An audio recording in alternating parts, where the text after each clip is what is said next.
નમસ્કાર વિદ્યાર્થીઓ. ધોરણ 12 કોમર્સ વિષય વાણિજ્ય વ્યવસ્થા અને સંચાલનમાં 8મો પાઠ એ આપણે શરૂ કરેલો નાણાકીય સંચાલન, જેમાં એક લેક્ચર છે એ પૂરો કર્યો છે.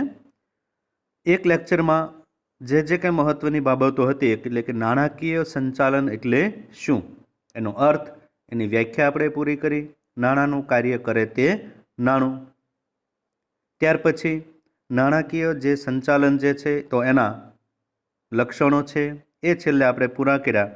અને છેલ્લે એક મહત્ત્વનો પ્રશ્ન, નાણાકીય સંચાલનના હેતુઓ, એટલે કે નફાનું મહત્તમીકરણ અને સંપત્તિનું મહત્તમીકરણ. આ બાબત એ છેલ્લે આપણે પૂરી કરી હતી કે નફાના મહત્તમીકરણના અભિગમ કરતાં સંપત્તિના મહત્તમીકરણનો અભિગમ ચડિયાતો છે.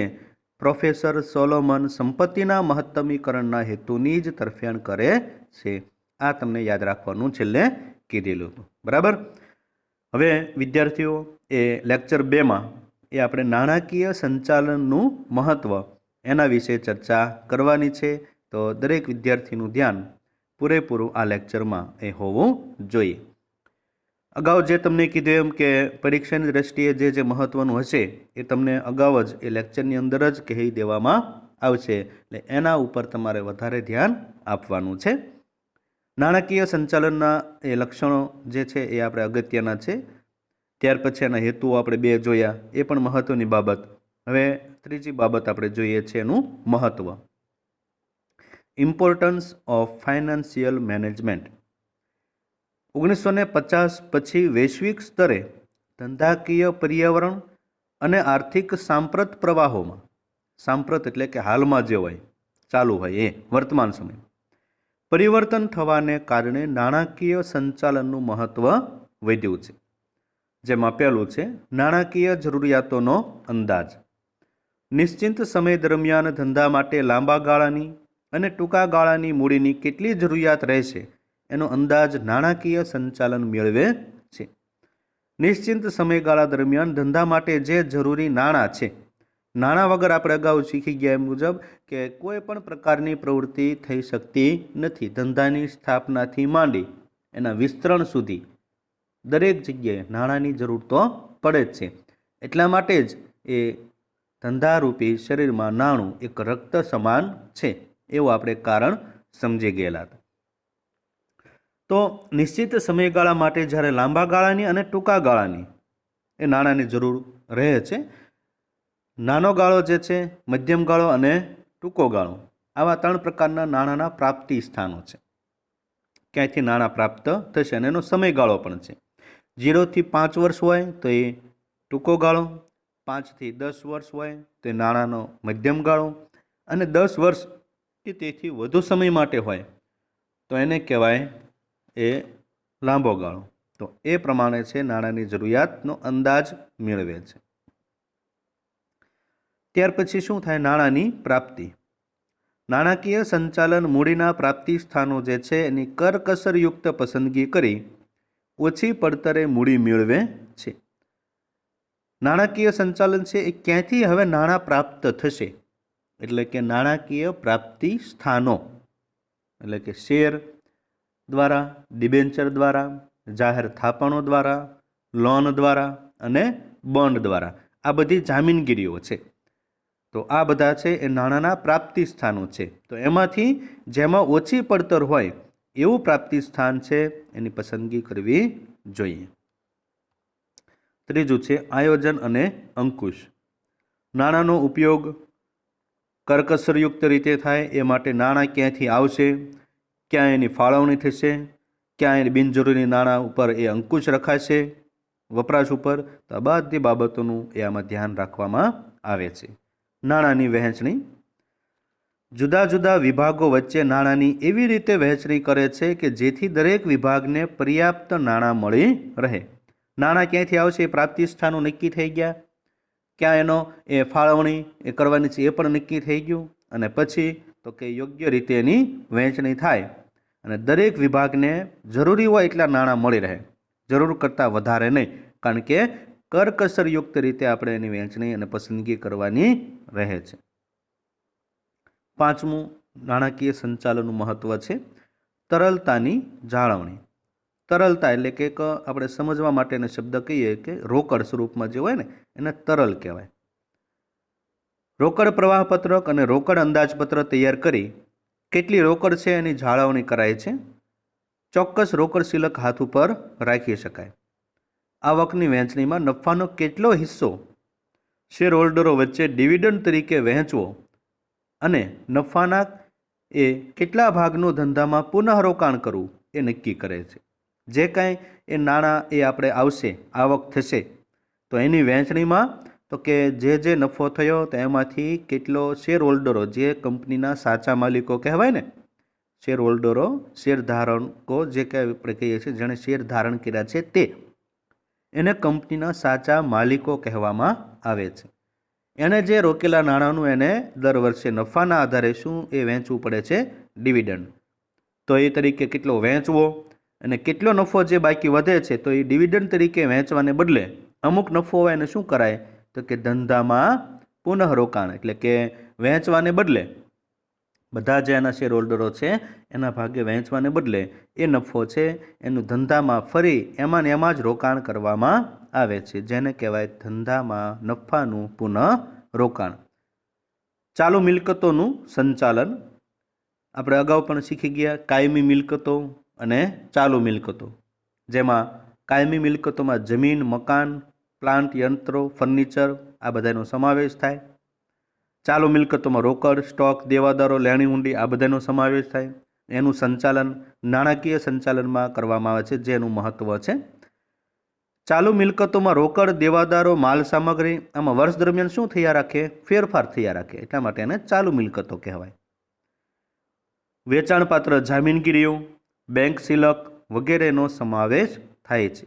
આ ચાલુ મિલકતોના રોકાણ માટેની નીતિનું ઘડતર કરે છે. આઠમું મહત્વ નાણાકીય નિર્ણયો. નાણાકીય સંચાલન એ મૂડી બજેટ, ડિવિડન્ડ અંગેની નીતિ, કેટલું ડિવિડન્ડ એ એના શેર હોલ્ડરોને ચૂકવવું છે એ, નફાનું ધંધામાં પુનઃરોકાણ વગેરે અંગે મહત્વના નિર્ણયો લે છે અને આ જુદા જુદા નાણાકીય નિર્ણયો વચ્ચે સંકલન જાળવે છે. દાખલા તરીકે ડિવિડન્ડની નીતિ કે નફાનું પુનઃરોકાણ કરવું કે નહીં, તો એ વચ્ચે સંકલન. ધંધાની શાખમાં વધારો. ધંધાની પ્રગતિ અને વિકાસમાં નાણાકીય સંચાલનનું બહુ મહત્વનું યોગદાન છે. કાર્યક્ષમ નાણાકીય સંચાલન નાણાકીય અનુકૂળતાઓ ઊભી કરે છે, જેના કારણે કર્મચારીઓને પગાર, લેણદારો જે છે જેણે એમાં નાણાં રોકેલા છે એને સમયસર એની ચૂકવણી કરી શકાય. પરિણામે બધું સમય અનુસાર અને અનુકૂળતા મુજબ થાય, તો એનો અર્થ એ કે ધંધાની પ્રતિષ્ઠા અને શાખમાં પણ વધારો થાય છે. આ નાણાકીય સંચાલનના 9 મહત્વ એ દર્શાવતા મુદ્દાઓ છે. પરીક્ષામાં ક્યારેક આપણને પૂછે તો આપણે લખવાનું રહેશે. બરાબર. હવે આગળ જોઈએ નાણાકીય નિર્ણયો, પણ એ 8.2 જે છે એ આપણે અભ્યાસક્રમમાં છે નહીં, તો એની ચર્ચા આપણે કરીશું નહીં. 8.3 મુદ્દો જે છે એ આપણે જોવાનો છે, જે છે મૂડી માળખું. આમાંથી એ પ્રશ્નો મોટા જે છે એ પરીક્ષામાં આપણને પૂછાય છે. બરાબર. મૂડી માળખાનો ખ્યાલ અને વ્યાખ્યા. નાણાકીય યોજનાના મહત્વના 2 પાસા છે. એક મૂડીની જરૂરિયાતનો અંદાજ એટલે કે મૂડીકરણનો પ્રશ્ન, અને બીજું છે મૂડીના પ્રાપ્તિ સ્થાનો નક્કી કરવા એટલે કે મૂડી માળખાનો પ્રશ્ન. મૂડીના પ્રાપ્તિ સ્થાનો એટલે કે ક્યાંથી મૂડી આપણને પ્રાપ્ત થશે, એવું કયું સ્થાન છે, તો એને પ્રાપ્તિ સ્થાન કહેવાય. કંપની જુદા જુદા પ્રાપ્તિ સ્થાનોમાંથી જરૂરી મૂડી ભંડોળ મેળવી શકે છે. કંપની વિવિધ પ્રકારની જામીનગીરીઓ એટલે કે કઈ કઈ જામીનગીરીઓ આવે? Equity share, preference share. શેરના 2 પ્રકાર, ઇક્વિટી શેર અને પ્રેફરન્સ શેર. ઇક્વિટી શેર જે છે એને બીજું સામાન્ય શેર કહેવાય, અને પ્રેફરન્સ શેર જે છે એને બીજું પસંદગીના શેર તરીકે આપણે ઓળખીએ છીએ. ડિબેન્ચર. ડિબેન્ચર એ કંપનીનું દેવું દર્શાવતો દસ્તાવેજ છે. બધું આપણે 11મા ધોરણમાં શીખી ગયા છીએ. વગેરે બહાર પાડી અને મૂડી પ્રાપ્ત કરે છે. વિવિધ પ્રકારની જામીનગીરીઓ કેટલા પ્રમાણમાં બહાર પાડવી તે અંગેનો નિર્ણય નાણાકીય સંચાલકે કરવાનો હોય છે. મૂડી માળખું એટલે મૂડીના પ્રાપ્તિના જુદા જુદા સ્થાનો, એટલે કે મૂડી ક્યાંથી પ્રાપ્ત થશે એવા કયા કયા સ્થાનો છે, તો કે equity share, preference share, debenture, અનામત, લોનનું મિશ્રણ. પરીક્ષામાં જ્યારે તમને પૂછે, બરાબર, તો ખાસ એ યાદ રાખવાનું છે અને એ બાબતની નોંધ એ કરજો. જામીનગીરીઓ જે છે વિવિધ પ્રકારની, તો કઈ કઈ આવે જામીનગીરી, તો એમાં equity share, preference share, debenture, આ બધા જે છે એનો સમાવેશ થાય. પ્રાપ્તિ સ્થાનોમાં જે છે તો કે equity share, preference share, debenture, અનામતો, લોન, ભંડોળનું મિશ્રણ, આ બધા શું છે તો કે મૂડીના પ્રાપ્તિ સ્થાનો. બરાબર, એટલે આ જે ખાસ યાદ રાખજો. તમને પરીક્ષામાં એવું પૂછે તો વારંવાર આપણે શબ્દ આવશે કે મૂડી ક્યાંથી પ્રાપ્ત થાય, તો equity share, preference share, debenture, અનામત અને લોન, આ બધાનું મિશ્રણ હોય ને, તો એમાંથી આપણને શું થાય, પ્રાપ્ત મૂડી. આ સંદર્ભમાં ગેસ્ટનબર્ગના જણાવ્યા મુજબ જામીનગીરીઓના પ્રકાર, જામીનગીરી એટલે કઈ, આ બધી આવે ને જામીનગીરી કહેવાય. બરાબર, જામીનગીરીઓના પ્રકાર અંગેના નિર્ણયો કંપનીના મૂડી માળખામાં પ્રતિબિંબિત થાય છે. એટલે આ નિર્ણયો છે એ કંપનીનું જે મૂડી માળખું તૈયાર કરેલું છે અને એ મૂડી માળખાના એ પ્રતિબિંબિત કરી શકાય છે. એટલે આ મૂડી માળખાના જે કંઈ જુદા જુદા એ પ્રાપ્તિ સ્થાનો છે અને એના પ્રકારો, એ બધું આગળ આપણે એના લક્ષણો વિશે ચર્ચા કરવાની છે. હવે જોઈએ મૂડી માળખું જે છે તો એની વ્યાખ્યા. તમને પરીક્ષામાં જે એક મોટો પ્રશ્ન પૂછાય છે, મૂડી માળખાનો અર્થ આપી આદર્શ મૂડી માળખાના લક્ષણો અથવા તો આદર્શ મૂડી માળખાની લાક્ષણિકતાઓ સમજાવો. તો આ બધા એના જવાબમાં ની વ્યાખ્યા બે આપેલી છે તે, અને આદર્શ મૂડી માળખાની લાક્ષણિકતા જે આપણે આગળ આપેલી છે. આ સારામાં સારી રીતે આપણે પાકું કરવાનું છે. પરીક્ષાની દ્રષ્ટિએ આ જે પ્રશ્ન છે ત્યારે આપણે જે ચલાવવા જઈ રહ્યા છીએ એ કેવો છે, તો કે મોસ્ટ આઈએમપી છે. બરાબર, તો એ બાબત તમને અગાઉ કહેવાનું કારણ એ જ કે તમને વધારે ખ્યાલ આવે. આદર્શ મૂડી માળખાના જે લક્ષણો છે ને, બરાબર, એ પૂરેપૂરા આપણે ધ્યાનથી સાંભળજો. જોઈએ વ્યાખ્યા પહેલાં. સરળ શબ્દોમાં મૂડી માળખું એટલે કંપનીએ તેની જરૂરી મૂડી ઊભી કરવા ઉપયોગમાં લીધેલા જુદા જુદા પ્રાપ્તિ સ્થાનોનું મિશ્રણ. સમજાણું? કંપનીની પોતાની કોઈ મૂડી હોતી નથી. એને જે કાંઈ જરૂરી હોય એ બધી મૂડી એ ઊભી કરવા માટે એણે શું કર્યું હોય, તો કે ઉપયોગમાં લીધેલા જુદા જુદા પ્રાપ્તિ સ્થાનોનું મિશ્રણ. ઉપયોગમાં લીધેલા જુદા જુદા પ્રાપ્તિ સ્થાનો એટલે કયા પ્રાપ્તિ સ્થાનો મૂડી પ્રાપ્તિના? ઇક્વિટી શેર હોય, પ્રેફરન્સ શેર હોય, કે પછી ડિબેન્ચર હોય, કે અનામત હોય, કે પછી લોન હોય, આ બધાનું મિશ્રણ એને શું કહેવાય? મૂડી માળખું. ખ્યાલ આવ્યો? એકદમ સરળમાં સરળ એનો વ્યાખ્યા છે. હોગલેન્ડના મત મુજબ મૂડી માળખું એટલે નાણાં ઊભા કરવા માટે કંપનીએ બહાર પાડેલ જામીનગીરીઓ અને ઉપયોગમાં લીધેલ વિવિધ પ્રાપ્તિ સ્થાનોના વિસ્તાર અને તેમની વચ્ચેનું પ્રમાણ, એને કહેવાય મૂડી માળખું. જે એને નાણાંની જરૂર હોય તો નાણાં એને મેળવવા માટે બહાર પાડેલ જામીનગીરીઓ, આપણે જોઈએ ને શેર, ડિબેન્ચર, એ બધી બહાર પાડેલ જામીનગીરીઓ કહેવાય. અને ઉપયોગમાં લીધેલ એના પ્રાપ્તિ સ્થાનો, એનો વિસ્તાર અને તેમની વચ્ચેનું કેટલું પ્રમાણ છે, એક જ વસ્તુ બેનો અર્થ થાય, તો એને જે છે એ મૂડી માળખા તરીકે આપણે ઓળખીએ છીએ. આ મૂડી માળખાની બે વ્યાખ્યાઓ જોયા પછી હવે એ આદર્શ મૂડી માળખું કોને કહેવાય, એટલે કે સારામાં સારું મૂડી માળખું કોને કહેવાય, તો એના લક્ષણો આપણને જે પરીક્ષામાં પૂછાય છે તો આપણે જોઈએ. એમાં સૌથી પહેલું છે સરળતા. આદર્શ મૂડી માળખું કેવું હોવું જોઈએ? એકદમ સરળમાં સરળ. ઓછામાં ઓછા પ્રકારની જામીનગીરીઓ બહાર પાડવામાં આવે તો વહીવટી દ્રષ્ટિએ મૂડી માળખું સરળ બને છે. ઓછામાં ઓછા પ્રકારની જામીનગીરીઓ. જામીનગીરીઓ એટલે કે શેર, ડિબેન્ચર, જાહેર થાપણો, લોન, બોન્ડ, આ બધાનો એમાં સમાવેશ થાય. પછી ભલે એમાં ઇક્વિટી શેર હોય કે પ્રેફરન્સ શેર હોય, બરાબર. તો એ બધા બહાર પાડવામાં આવે તો વહીવટી દ્રષ્ટિએ જે છે એ મૂડી માળખું કેવું બને? એકદમ સરળ. અને આદર્શ કે સારામાં સારું મૂડી માળખું પણ કેવું હોવું જોઈએ? એકદમ સરળ. બીજી લાક્ષણિકતા છે નફાકારકતા. કંપનીનો નફો ઇષ્ટતમ રહે તે રીતે મૂડી માળખાની યોજના હોવી જોઈએ. એટલે કંપનીનો નફો વધુમાં વધુ એ રહે એવા પ્રકારનું મૂડી માળખું હોવું જોઈએ. એટલે કે ઇક્વિટી શેર વધારે હોવો જોઈએ અને ડિબેન્ચરનું પ્રમાણ કેવું હોવું જોઈએ? ઓછું. ડિબેન્ચર એટલે શું? તો કે કંપનીનું દેવું દર્શાવતો દસ્તાવેજ છે અને ઇક્વિટી શેર જે છે એ માલિકીની મૂડી કહેવાય. તો એવા પ્રકારનું મૂડી માળખું હોવું જોઈએ કે ઇક્વિટી શેર ભલે વધારે પણ ડિબેન્ચરનું પ્રમાણ કેવું હોવું જોઈએ? ઓછામાં ઓછું. વધારેમાં વધારે એટલે કે ઇષ્ટતમ નફો રહે એવું મૂડી માળખું હોવું જોઈએ. કારણ કે જે કંઈ કંપનીને વધારે નફો થશે તો એના શેર હોલ્ડરોને પણ વધારે ડિવિડન્ડ ચૂકવવું પડશે અને શેર હોલ્ડરોને વધારે ડિવિડન્ડ મળશે તો એના શેરના ભાવ પણ એને વધુ મળશે, એને આર્થિક રીતે પણ ફાયદો થશે, બરાબર. ત્રીજી લાક્ષણિકતા છે નાણાંની પર્યાપ્તતા.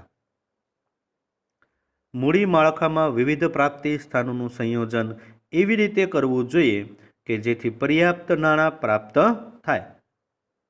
ક્યાંથી નાણાં પ્રાપ્ત થશે એવા વિવિધ પ્રાપ્તિ સ્થાનો છે એ બધાનું મિશ્રણ એવી રીતે હોવું જોઈએ કે જ્યારે જરૂર પડે અને જેટલા નાણાંની જરૂર પડે ને એટલા જ નાણાં આપણને મળી રહે. કારણ કે એનો કરકસરપૂર્વક આપણે ઉપયોગ કરવાનો છે. નાણાંની પ્રાપ્તિ, પછી એની ફાળવણી અને પછી આવકની વહેંચણી આપણે કરવાની છે. પરિવર્તનશીલતા.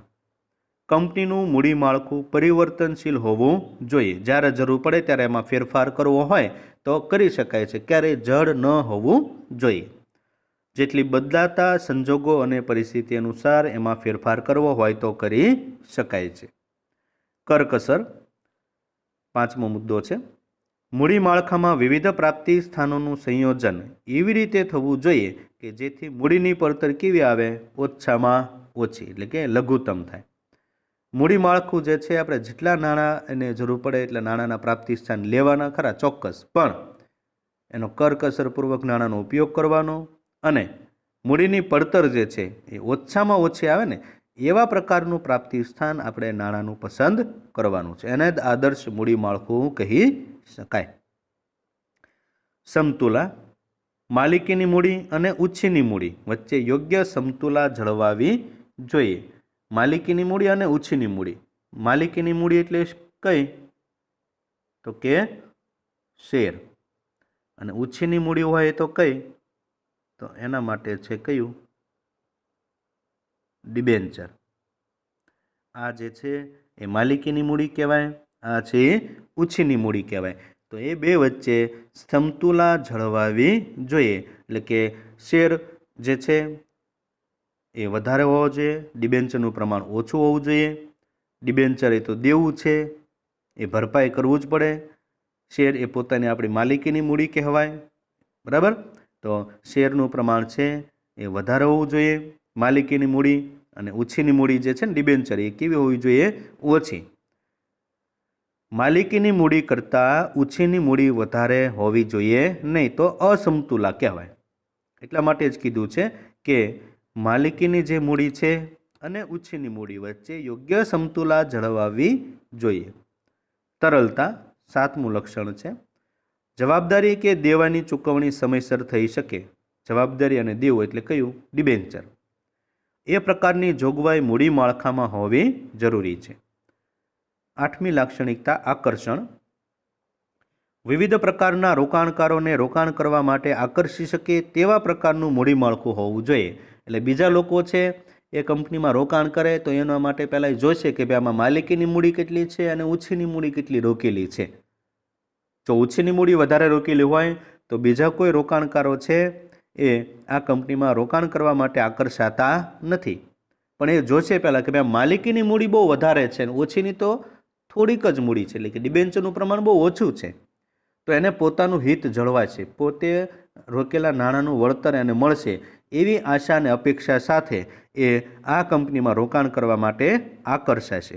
એટલે વિવિધ પ્રકારના જે રોકાણકારો છે એને આકર્ષવા માટે માલિકીની મૂડી વધારે અને ઓછીની મૂડી ઓછી એવા પ્રકારનું મૂડી માળખું હોવું જોઈએ.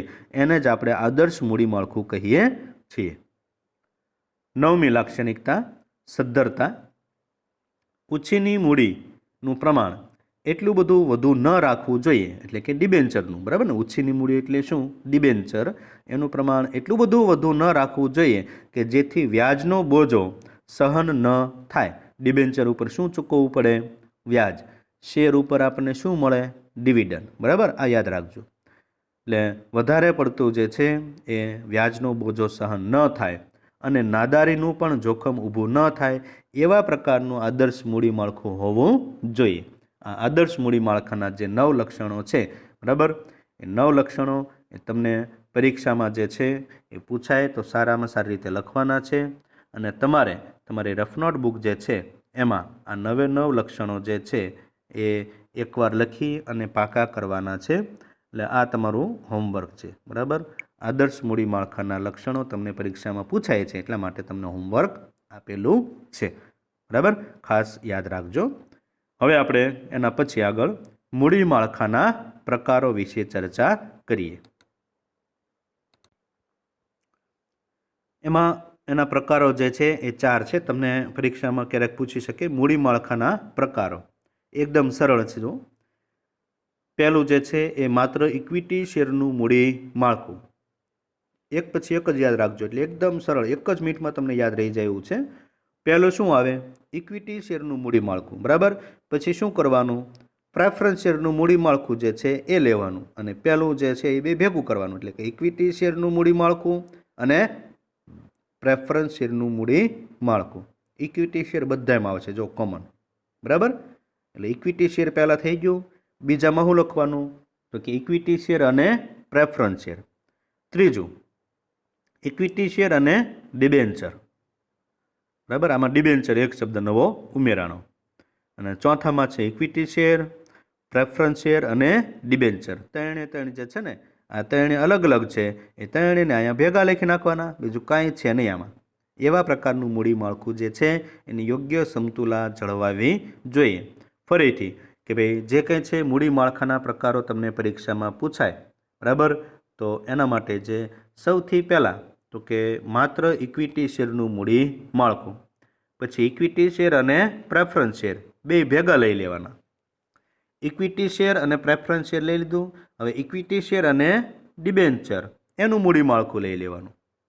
અને ત્યાર પછી આ ત્રણેય ભેગા એટલે કે તો કે ઇક્વિટી શેર, પ્રેફરન્સ શેર અને ડિબેન્ચર આ ત્રણેય હોય તો એનું મૂડી માળખું જે છે એ અહીં લઈ લેવાનું. એટલે કે ઇક્વિટી શેર, પ્રેફરન્સ શેર અને ડિબેન્ચરનું મૂડી માળખું. આ એના પ્રકારો છે જે આપણે સરળતાથી યાદ રહી જાય એવા છે, કંઈ અઘરું છે નહીં, બરાબર.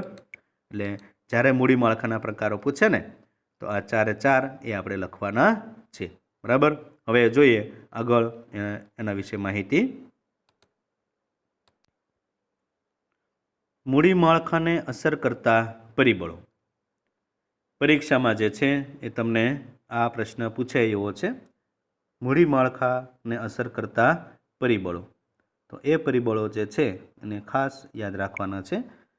તમને એવું પૂછે કે મૂડી માળખાને અસર કરતા આંતરિક પરિબળો સમજાવો, તો માત્ર આંતરિક જ લખવાના છે, બરાબર. પણ એવું પૂછે કે મૂડી માળખાને અસર કરતા બાહ્ય પરિબળો, તો બાહ્ય જ દર્શાવવાના. એટલે કે એમાં આ બધા જે છે એ આવશે અને આંતરિકમાં આ બધા મુદ્દાઓ આવશે, બરાબર. જે પરીક્ષામાં તમને પૂછે આંતરિક કે બાહ્ય એ તમારે દર્શાવવાનું છે.